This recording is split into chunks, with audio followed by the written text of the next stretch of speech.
Film dimulai dengan seorang pria bernama Puek yang tumbuh di lingkungan kumuh di antara orang-orang yang terpinggirkan. Dengan minim pendidikan, miskin dan terbiasa hidup di bawah hukum rimba, kekerasan menjadi bahasa sehari-hari mereka. Kegilaan bukan lagi hal yang aneh di tempat ini, di mana hanya yang kuat yang bertahan dan yang lemah akan tenggelam tanpa jejak. Suatu hari, Puek berjalan kaki menuju warung biliar untuk nongkrong dan minum-minum. Dari tatapan wajahnya, terlihat dia sedang tidak baik-baik saja karena rindu pada ibunya yang sedang dipenjara. Ibunya tertangkap karena menjadi pengedar barang terlarang. Di warung, Puek bertemu dengan dua orang bekas langganan ibunya. Tanpa alasan yang jelas, mereka mengusik Puek dengan menyinggung ibunya yang sedang dipenjara. มึงอยากรู้ปะว่าทำไมแม่มึงถึงเก็บก็เพราะว่าแม่มึงคิดจะเลิกทำเลยโดนจี้จับไงสั้น ไอ้ชัดเดี๋ยวก่อนหยุดเดิน Kemarahan Puek sempat diredakan oleh pacarnya. Tetapi dua bapak itu terus meledeknya dan mengatakan keburukan tentang ibunya. Akhirnya Puek tak sanggup lagi menahan amarah.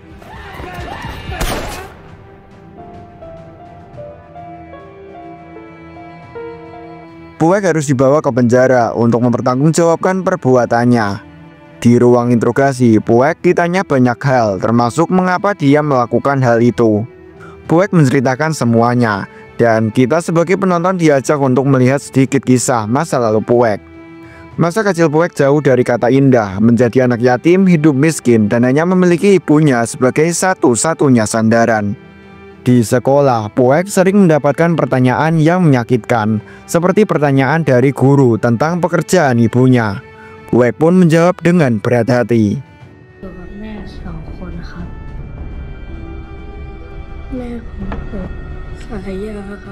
Walaupun profesi ibunya adalah sesuatu yang salah, namun ibunya terpaksa melakukannya untuk menyekolahkan Puek demi memiliki uang tambahan. Untuk mendapatkan uang tambahan, Puek juga sering ikut pertarungan tinju anak-anak.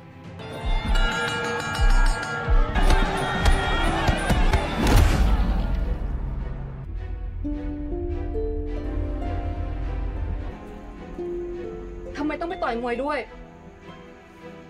ใช้เงินจากการขายยา แต่ถ้าแม่ไม่ทำแล้วเราจะเอาอะไรกินเอาอะไรใช้ ถ้าแม่โดนจับเผือกจะอยู่กับใคร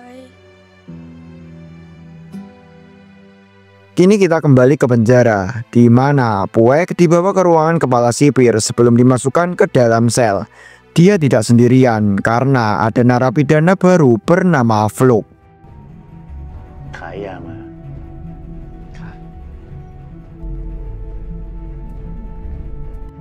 Setelah dari ruangan kepala sipir, mereka berdua dibawa bertemu narapidana kawakan untuk menjalani tradisi penggundulan. แล้วครับท่านเชิญครับท่าน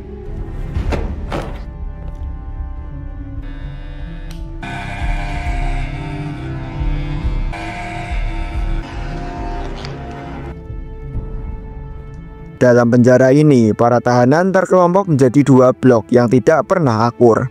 Blok pertama dipimpin oleh Bir yang suka mencari masalah, membuat suasana tegang dan menindas dengan kebrutalan.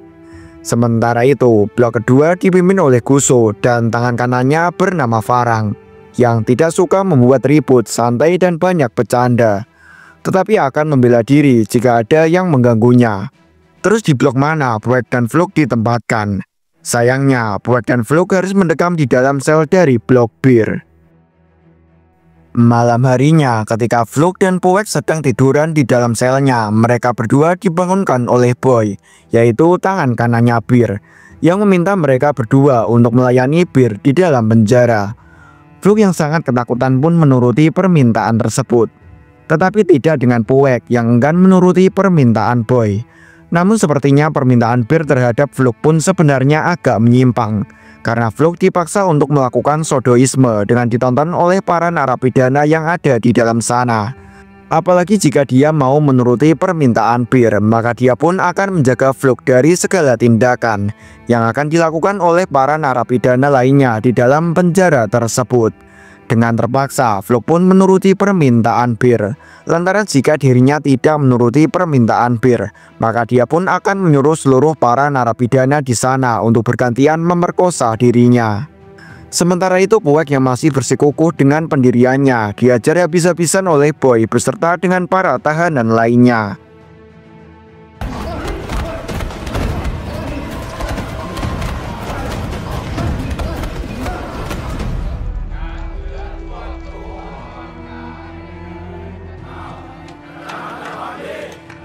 Keesokan harinya, sambil menikmati makan pagi mereka, Boy bertanya kepada Bir tentang kenapa blok kedua atau Tonburi agak sepi belakangan ini. Padahal jika melihat gerak-gerik Guso, sepertinya blok Tonburi sedang berencana untuk melenyapkan mereka dari dalam penjara. Mendengar hal tersebut jelas membuat Bir sangat tertawa, karena melihat Guso dan Farang saja dari kejauhan nampak seperti orang bodoh. Jadi tidak mungkin mereka berdua melakukan gerakan untuk melawan orang-orang dari blok pertama atau Klongtek. Tak berselang lama, Puek pun akhirnya berada di ruang makan para tahanan dengan kondisi yang babak belur. Farang sempat menanyai Puek tentang kenapa dia tidak masuk ke dalam blok sel tahanan mereka, padahal dirinya berasal dari Tonburi. Namun bukannya menjawab pertanyaan tersebut, Puek memilih untuk terus berjalan menuju ke tempat nasi yang menjadi sarapan para tahanan. Meskipun yang Puek dapatkan hanyalah sisa-sisa nasi yang sebenarnya tidak layak untuk dimakan. ข้าวหมา มึงแดกได้ฮะ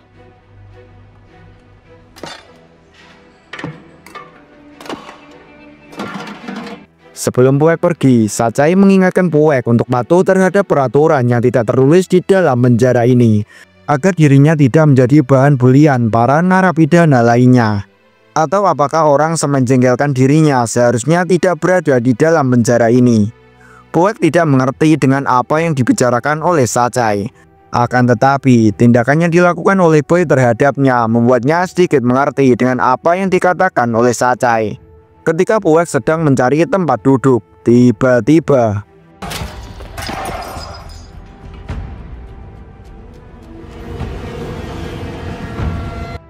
Puek pun memendam amarahnya untuk tidak membalas perbuatan Boy terhadapnya.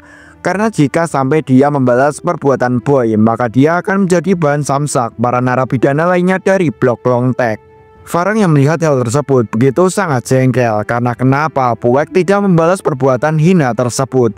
Apalagi melihat Puek yang masih saja memungut makanan yang terjatuh di lantai. Farang berpikir kalau lebih baik mereka mengambil dia untuk masuk ke dalam blok mereka. Apalagi Puek terlihat mempunyai potensi yang sangat bagus. Namun Guso berpikir kalau mereka tidak perlu ikut campur dengan apapun yang bukan menjadi urusan mereka, karena hal tersebut bukanlah menjadi tanggung jawab dari mereka. Di tempat pemandian blok Klongtek, Bir mendatangi Puek yang terlihat sedang menyegarkan tubuhnya menggunakan air yang ada di sana. Bir mengatakan kalau setiap air yang Puek gunakan itu ada tagihannya. Jadi Bir harus menagih uang tersebut dari dirinya. Akan tetapi, jika Puek tidak bisa membayar tagihan tersebut, ada cara lain yang bisa Puek gunakan, yaitu dengan cara berlutut di hadapannya dan menerima semua pukulan yang ditujukan kepadanya.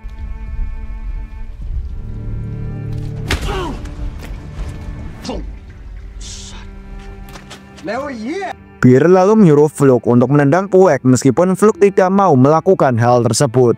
Akan tetapi, setelah dia mendapatkan ancaman dengan menjadi pengganti Puek jika Vlok tidak mau menendangnya, Vlok pun terpaksa melakukan hal tersebut.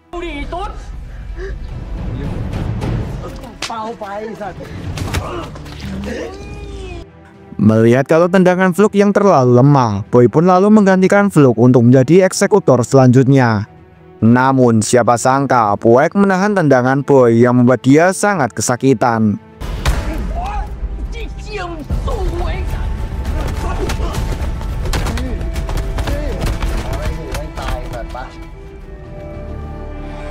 Setelah insiden di pemandian, Puek tertidur lemah. Tidak ada yang peduli sampai akhirnya kepala sipir datang membangunkannya dengan sebuah siraman. Di sana kepala sipir menyuruh Puek agar cepat bangun lalu datang ke acara upacara. Saat kepala akan pergi, dia berpapasan dengan Vlok yang datang ke sana menghampiri Puek atas perintah dari Bir. Sebelum mengajak Puek berbaris, terlihat Vlok yang meminta maaf atas dirinya yang terpaksa menendangnya. dan memberikan jeruk sebagai permintaan maaf. สู้ไม่ได้เชื่ออะไรกินเสร็จแล้วรีบทำมัน Setelahnya di tempat baris berbaris, nampak ketua sipir yang cepu dan mengatakan kepada Bir bahwa Fluk memberikan jeruk pada Puek. Merasa bahwa Bir tak menyuruh si Fluk, akhirnya Bir pun marah besar. ส้มอะไรครับนาย นั่นไง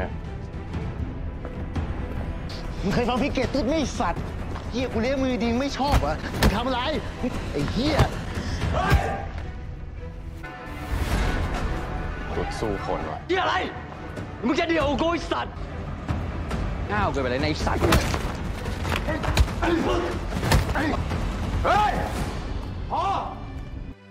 Tak tahan melihat kelakuan Bir yang sok berkuasa banget, Farang pun datang menghampirinya dan mencoba bernegosiasi. Terlihat Guso yang mengetahui Farang adalah orang yang tak pernah mau mundur sedikit pun. Dengan santainya Guso pun ikut menghampiri Bir. เลือกได้คนเดียว เลือกเลยจะเอาใคร เสือกร้านมึงอ่ะ กูเลือกไอ้เนี่ย ขอไอ้นี่ไปอยู่บ้านฝั่งแล้วกัน แล้วถ้ากูไม่ให้อะ มึงก็ต้องเอารองเท้ามาตบหน้ามึงเลย Akhirnya kini Puek masuk ke blok Tonburi. Puek berterima kasih pada Guso, namun tak bisa dipungkiri, Puek sedikit kepikiran soal Fluk akan bagaimana nasibnya di sana. Dan kini mulai terlihat hari-hari yang berubah dari Puek. Bersama kelompok Guso, Puek jadi banyak bercanda dan mulai menikmati hidup. Namun berbeda dengan si Fluk yang selalu mendapat perundungan dari Bir dan kawan-kawannya.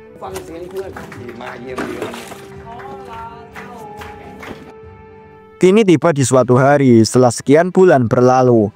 Di hari itu Puek kedatangan pacarnya di dalam sesi kunjungan penjara.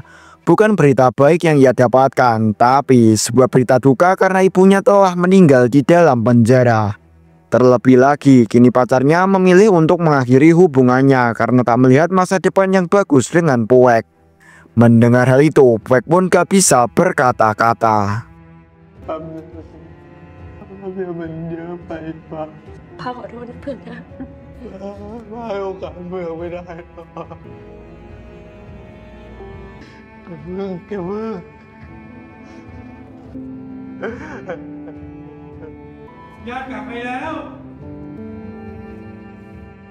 Setelah waktu besuk Puek habis, kini giliran Guso yang dicenguk oleh ayahnya.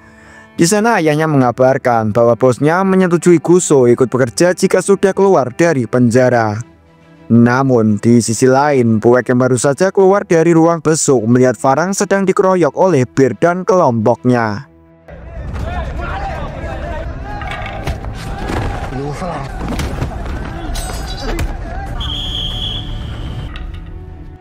Terlihat Guso yang baru saja keluar dari ruang besuk melihat hal itu dan ikut berbaring di sebelah Bir.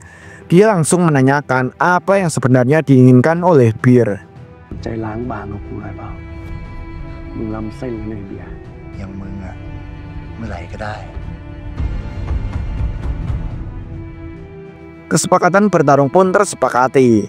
Lalu setelahnya di malam hari di dalam sel terlihat Bir yang udah bosan sama si Fluk. Akhirnya para anggotanya pun langsung mengambil alih peran untuk menggantikan Bir. Fluk sempat melawan, tapi perlawanannya gak berlangsung lama dan akhirnya mau gak mau dia pasrah. เร็ว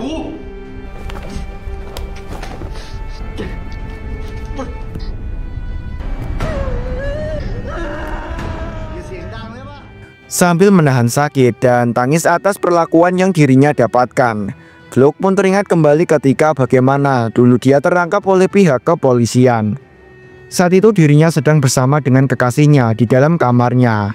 Dan tak berselang lama kekasihnya itu mendapatkan telepon dari temannya yang mengabarinya kalau para polisi sedang menuju ke tempatnya untuk menangkap dirinya.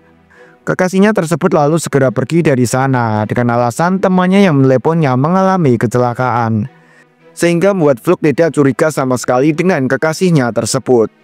Kekasihnya memang lolos dari tempat tersebut. Namun tidak dengan Fluk yang malah menjadi tersangka atas kepemilikan narkoba yang bukan menjadi miliknya. ยามอยู่ไหนไม่รู้เจอครับหัวหน้าขายยาเหรอไม่รู้ฮะ Setelah semua berlalu, Fluke terlihat sangat menderita akibat perlakuan yang dirinya terima. Keringatnya bercucuran dengan pandangan yang kosong menatap langit-langit penjara. Seakan harapannya hilang bersama dengan jiwanya yang juga menghilang. Bir beserta dengan yang lainnya lalu berada di belakangnya. Dia sedang menumpuk-numpuk beberapa logam cutter yang akan digunakannya untuk sebuah tujuan.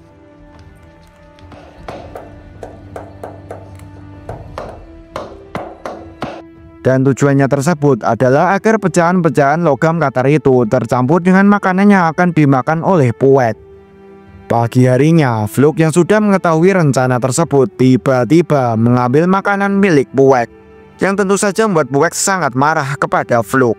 Namun dirinya tidak tahu dengan apa yang sebenarnya ada di dalam makanannya itu. Dan tiba-tiba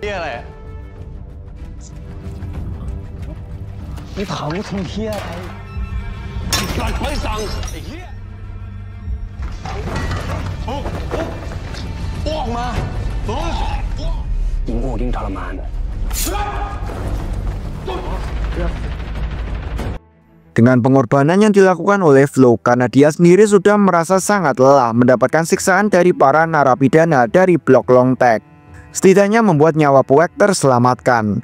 Kuso yang tidak bisa menerima hal tersebut lalu mendatangi Bir untuk bertanya kepadanya tentang kenapa dia serendah itu dengan memakai cara licik demi membunuh. Dia pun lalu menentukan hari peperangan mereka hari Sabtu besok, karena hari bebas untuk para tahanan penjara. Esoknya, ketika para tahanan blok Tonburi mandi, Puek masih saja kepikiran tentang Fluke yang mati akibat dirinya.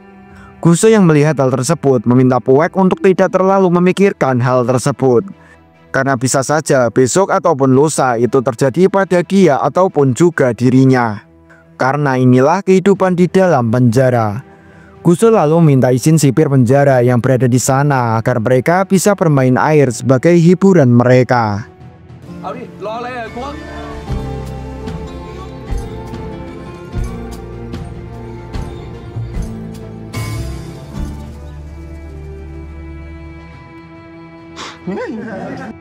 Waktu pun berlalu. Para narapidana dari blok Tonburi terlihat sedang menunggu kedatangan para narapidana dari blok Longtek ke tempat peperangan mereka. Yang tak lama kemudian, mereka pun datang ke tempat yang sudah mereka sepakati bersama. Melihat masing-masing dari mereka sudah datang ke tempat yang mereka sepakati, tanpa berlama-lama mereka pun langsung memulai peperangan itu.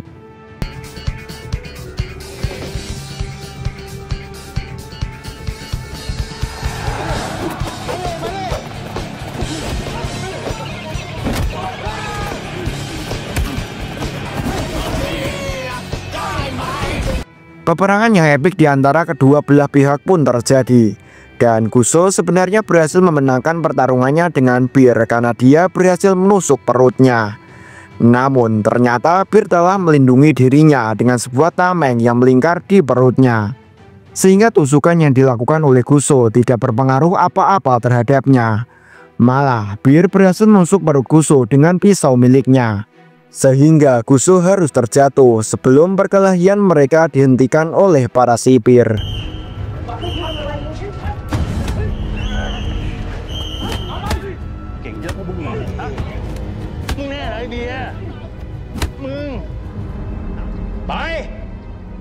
Pada malam harinya, terlihat Kuso diam aja tidak seperti biasanya. Farah yang merasa aneh pun bertanya pada Kuso.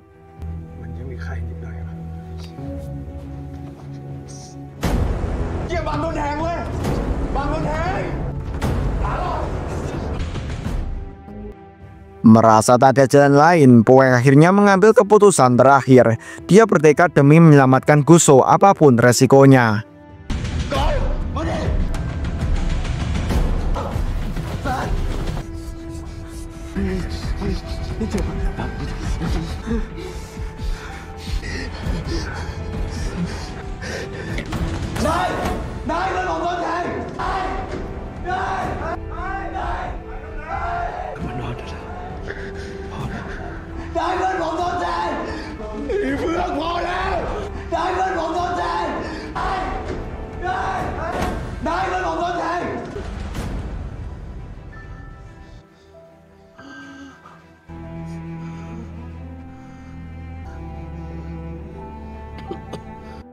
Segala cara sudah dilakukan tapi tak ada jawaban, tak ada yang datang dan harapan pun perlahan pudar.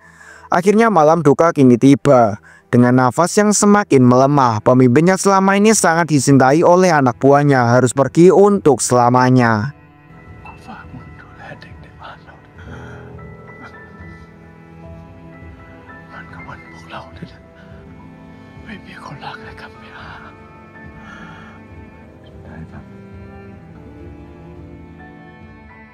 Di keesokan harinya, terlihat ayah Kuso yang datang ke kantor polisi untuk menjemput jasad anaknya.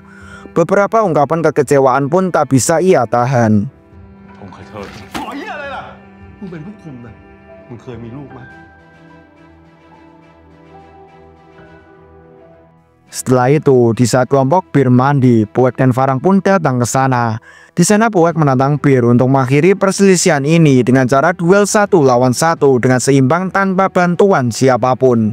ได้ดิ เจ๋งแค่ในเนี้ยไอ้ที่โอเคแล้ววันนี้เรามีนัดกันว่ะ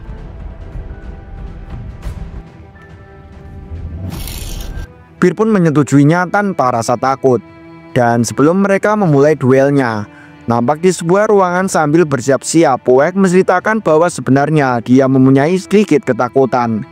Bukan takut mati, tapi takut kalau dia kalah. Karena tak bisa dipungkiri, Bir adalah orang yang cukup tangguh.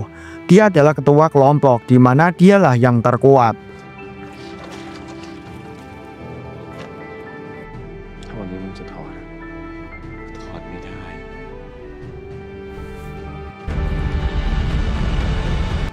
Akhirnya dengan keberanian, mereka pun berkumpul dan pertarungan terakhir akan segera dimulai.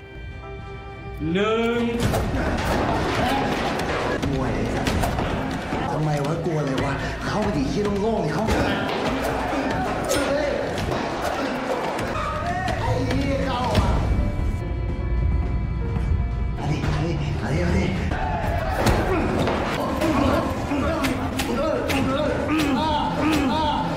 ปล่อยอย่าซื้อบอกกูดิวะ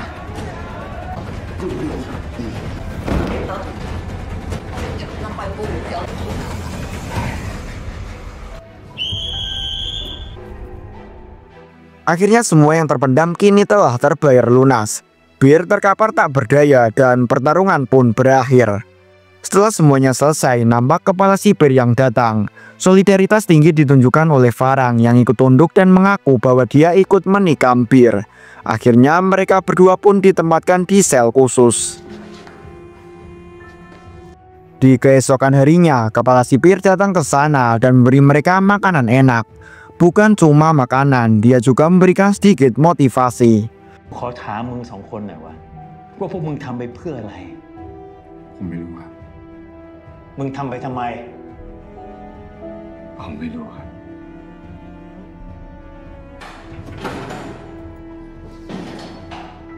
มึงไปบางบอนโชคดีเว้ย Dan di akhir film, kita diperlihatkan Farang dan Puek yang dikirim ke penjara yang berbeda. Penjara yang berisi mafia-mafia besar dan kasus-kasus berat, di mana semuanya akan lebih menyeramkan. ยินดีต้อนรับ มึงสดใช่ไหม